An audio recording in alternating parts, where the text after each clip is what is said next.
എങ്ങനെയാണ് ഒരു transistor switching circuit പ്രവർത്തിക്കുന്നത്? ഈ വീഡിയോ മുഴുവനായിട്ട് നിങ്ങൾ കണ്ടു കഴിഞ്ഞാൽ പിന്നെ ആര് ചോദിച്ചാലും നിങ്ങൾക്ക് പറഞ്ഞു കൊടുക്കാൻ സാധിക്കും ഒരു ട്രാൻസിസ്റ്റർ സ്വിച്ചിങ് സർക്യൂട്ട് എങ്ങനെയാണ് പ്രവർത്തിക്കുന്നതെന്ന്. കാരണം ഇത് എങ്ങനെയാണെന്ന് വളരെ റിയലായിട്ട് ഞാൻ കാണിച്ചു തരാൻ പോവുകയാണ്. ഇതൊരിക്കലും ഒരു തിയറി ക്ലാസ് അല്ല. തിയറി മാത്രം പഠിച്ചുകൊണ്ട് ഒരു കാര്യവുമില്ല. തിയറിയിൽ 100ൽ 100% മാർക്ക് മേടിച്ചിട്ടും ഒരു ബാറ്ററിയും സ്വിച്ചും LED കൊടുത്താൽ കണക്ട് ചെയ്യാൻ എങ്ങനെയാണെന്ന് അറിയാത്ത പലരും ഉണ്ട്. അതുകൊണ്ട് തിയറി മാത്രം പഠിച്ചുകൊണ്ട് കാര്യമില്ല. നിങ്ങൾ ഇലക്ട്രോണിക്സ് പഠിക്കാൻ ആഗ്രഹിക്കുന്ന ആളാണോ? എങ്കിൽ തീർച്ചയായിട്ടും ഇത് മനസ്സിലാക്കിയിരിക്കണം. ഈ ഒരു അടിസ്ഥാന കാര്യം അറിഞ്ഞാൽ മാത്രമേ നിങ്ങൾക്ക് സ്വന്തമായിട്ട് എന്തെങ്കിലും പ്രൊജക്റ്റുകൾ ചെയ്യാൻ സാധിക്കൂ. കൂടുതൽ വലിച്ചു നീട്ടി പറഞ്ഞുകൊണ്ട് ഞാൻ നിങ്ങളെ ബോറടിപ്പിക്കുന്നില്ല.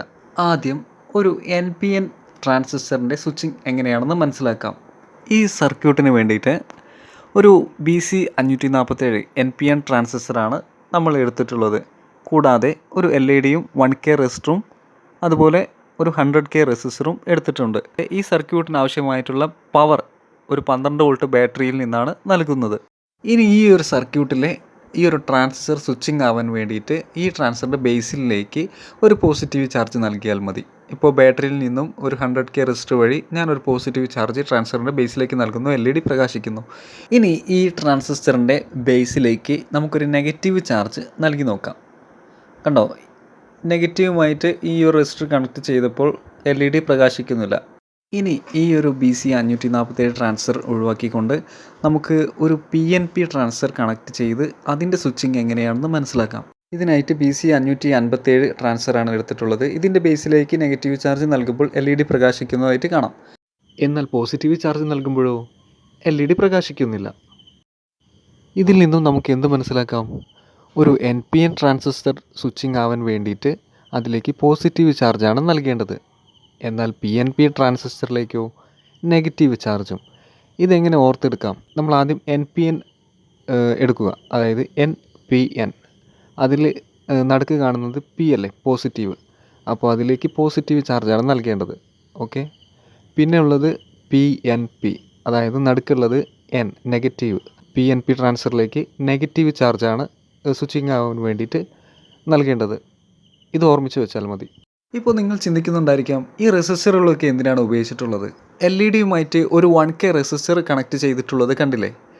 ഇതെന്തിനാണെന്ന് വെച്ചാൽ നമുക്കറിയാം, ഈ ഒരു LED പ്രവർത്തിക്കാൻ വേണ്ടിയിട്ട് വെറും 3 വോൾട്ട് മാത്രമേ ആവശ്യമുള്ളൂ. ഈ ഒരു സർക്യൂട്ടിനായിട്ട് നമ്മൾ തിരഞ്ഞെടുത്തിട്ടുള്ളത് 12 വോൾട്ട് ബാറ്ററിയാണ്. അപ്പോൾ ഈ ഒരു LED-യിലേക്കുള്ള കറണ്ട് ഫ്ലോ കുറയ്ക്കാൻ വേണ്ടിയിട്ട് മാത്രമാണ് നമ്മൾ ഈ റെസിസ്റ്റർ ഉപയോഗിച്ചിട്ടുള്ളത്. ഈ റെസിസ്റ്റർ ഉപയോഗിക്കാണ്ട് നമ്മൾ ഈ LED-യിലേക്ക് കണക്ട് ചെയ്യുകയാണെങ്കിൽ എന്താ സംഭവിക്കുക? ട്രാൻസിസ്റ്റർ സ്വിച്ചിങ് ഓൺ ആയി കഴിഞ്ഞാൽ LED-യിലേക്ക് 12 വോൾട്ട് എത്തുകയും അത് അടിച്ചു പോവുകയും ചെയ്യും. അപ്പോൾ അത് തടയാൻ വേണ്ടിയിട്ടാണ് നമ്മൾ അവിടെ ഒരു റെസിസ്റ്റർ കൊടുത്തിട്ടുള്ളത്. ഇനി അടുത്തതായി നോക്കേണ്ടത്, ഇവിടെ എന്തിനാണ് 100K റെസിസ്റ്റർ ട്രാൻസിസ്റ്ററിൻ്റെ ബേസിലേക്ക് നൽകാൻ ഉപയോഗിച്ചത്? അതായത് ട്രാൻസിസ്റ്റർ സ്വിച്ചിങ് ആവാൻ വേണ്ടിയിട്ട് ബേസിലേക്ക് വളരെ ചെറിയ ഒരു അളവിലുള്ള കറണ്ട് മാത്രമേ ആവശ്യമുള്ളൂ. ആ ഒരു കറണ്ട് കൂടിക്കഴിഞ്ഞാൽ ആ ട്രാൻസിസ്റ്റർ കംപ്ലൈൻ്റ് ആയിപ്പോവും. അപ്പോൾ ചെറിയൊരു പൾസ് മാത്രമേ ആ ഒരു ബേസിലേക്ക് എത്തേണ്ട ആവശ്യമുള്ളൂ. അപ്പോൾ നമ്മൾ ഈ ഒരു സർക്യൂട്ടാണെങ്കിൽ 12 വോൾട്ടിലാണ് പ്രവർത്തിക്കുന്നത്. 12 വോൾട്ടിൻ്റെ ബാറ്ററിയാണ് ഇതിൽ ഉപയോഗിച്ചിട്ടുള്ളത്. ആ ഒരു 12 വോൾട്ടിൽ നിന്നാണ് ഈ ഒരു ട്രാൻസിസ്റ്ററിൻ്റെ ബേസിലേക്ക് സിഗ്നൽ നൽകേണ്ടത്. അപ്പോൾ ഒരു ഉയർന്ന അളവിലുള്ള പ്രതിരോധം നൽകുന്ന ഒരു റെസിസ്റ്റർ അവിടെ ആവശ്യമായിട്ടുണ്ട്. അതിനാണ് 100K ഉപയോഗിച്ചിട്ടുള്ളത്. ഇനി നമ്മൾ ശ്രദ്ധിക്കേണ്ട മറ്റൊരു കാര്യം, ഈ ഒരു സ്വിച്ചിങ് സർക്യൂട്ടിലേക്ക് നമ്മൾ ലോഡ് കണക്ട് ചെയ്യുന്നത് എങ്ങനെയെന്നാണ്. ഇപ്പോൾ ഇവിടെ കാണിച്ചിട്ടുള്ള സർക്യൂട്ടിൽ LED-യാണ് ലോഡായിട്ട് ഉപയോഗിച്ചിട്ടുള്ളത്. ഈ LED-ക്ക് വ്യത്യസ്ത പൊളാരിറ്റിയാണ് ഉള്ളത്. അപ്പോൾ ഈ LED-യുടെ പൊളാരിറ്റി മാറിപ്പോയാൽ ഇപ്പോൾ നമ്മളുടെ ഈ സർക്യൂട്ട് കംപ്ലീറ്റ് ആകത്തില്ല, സ്വിച്ചിങ് ആവത്തില്ല ട്രാൻസിസ്റ്റർ.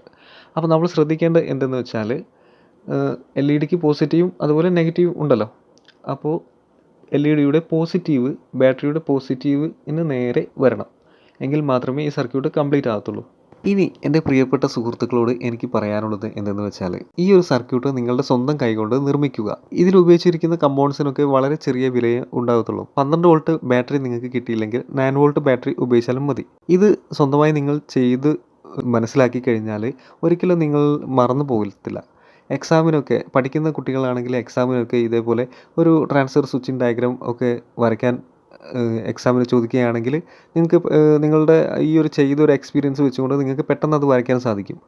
അപ്പോൾ ഇതിൻ്റെ ഒരു പ്രയോജനം നിങ്ങൾക്ക് കിട്ടണമെന്നുണ്ടെങ്കിൽ നിങ്ങളത് തീർച്ചയായിട്ടും നിങ്ങളുടെ കൈകൊണ്ട് ചെയ്തുകൊണ്ട് അത് മനസ്സിലാക്കി കൊടുക്കുക. പുതിയൊരു വീഡിയോയിൽ കാണുന്നത് വരെ ഗുഡ് ബൈ.